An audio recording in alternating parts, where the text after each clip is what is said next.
Please like કરો, subscribe કરો અને શેર કરો મારી ચેનલને. ગામમાં જીઓનો ટાવર હરખાએ પકડાતો નથી, તો તમારે જીઓનો ટાવર હરખાએ રિપેર કરવાનો છે. થઈ જાય તારાથી 24 કલાકમાં ચાલુ.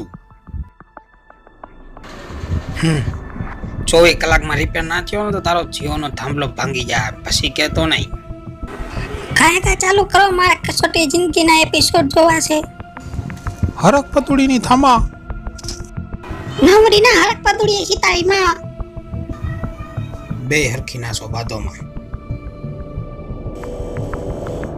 સારું કર્યું, સમજાવી લીધું આને કે આપણે અત્યારે માથાકૂટ કરવાના મૂડમાં જ હતા. અમે ત્યારે ડખો થઈ જાય. રિપેરિંગમાં પૈસા લાગશે, તાત્કાલિક રિપેરિંગ કરી દેવું. બધાય પાસેથી ફાળવો ઉઘરાવી લ્યો એટલે પૈસાનો વહીવટ નક્કી થાય. તમે સાંભળ્યું તો હશે, ઝડપનું નામ જાદુ. એ જ આપણું કામ. તાલી પાડે આખું ગામ. તમે ગામના સરપંચ છો ને એટલે તમને વાપરવાના થોડા ઘણા પૈસા મળી જાય. ફાળો ઉઘરાવી લ્યો અને પછી આપણે વાત કરીએ આગળ.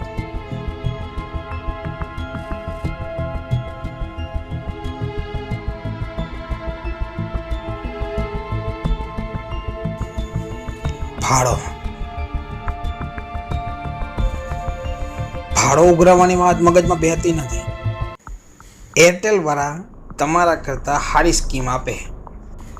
તમારી પાસે લારા લેવા કરતાં એરટેલમાં હોય જ આમ હું વાંધો.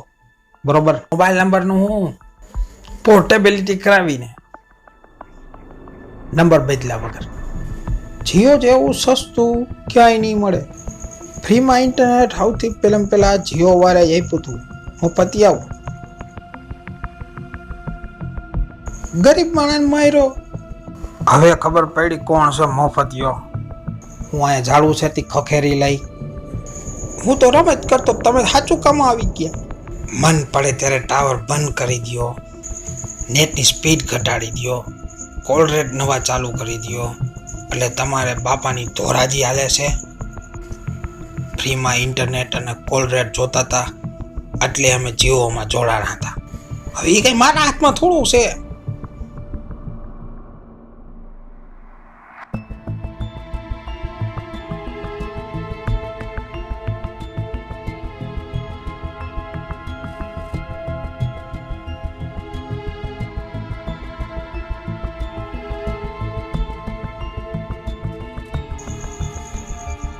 તો તું અહીંયા આવ્યો હું કામ?